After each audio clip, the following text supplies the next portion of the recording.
नमस्ते, मैं Anjali the face of India में आपका स्वागत है। इलेक्टोरल बॉन्ड्स एक ऐसा शब्द है जो पिछले कुछ दिनों से शायद हर किसी की जुबान पर है।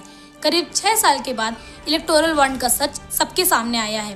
राजनीतिक पार्टियों को चुनावी बॉन्ड के जरिए मिले डोनेशन को सार्वजनिक करने के लिए देश की शीर्ष अदालत को एक्शन लेना पड़ा और भारत के सबसे बड़े public sector bank state bank of India को कई बार फटकार लगी और आखिरकार SBI द्वारा दिए गए डेटा को चुनाव आयोग ने 14 मार्च 2024 को पहली बार अपनी वेबसाइट पर शेयर किया।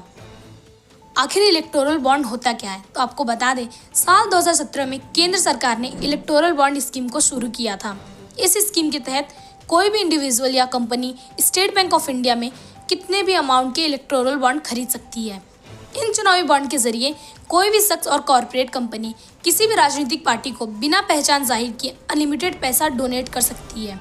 इलेक्टोरल बॉन्ड स्कीम के तहत इलेक्टोरल बॉन्ड्स को SBI से फिक्स्ड डिनोमिनेशन में डोनर द्वारा खरीदा जा सकता है और किसी भी पॉलिटिकल पार्टी को दे दिया जाता है और फिर वह पार्टी इन बॉन्ड्स को कैश रकम में बदल सकती है।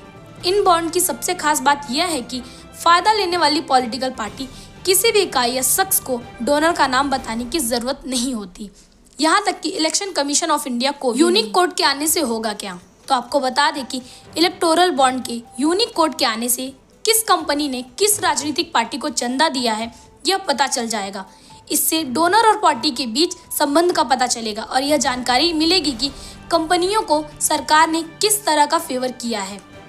इस जानकारी से यह भी पता चल जाएगा कि जांच एजेंसियों की रेड के बाद जिन कंपनियों ने बॉन्ड खरीदे क्या वाकई उससे जांच पर असर पड़ा।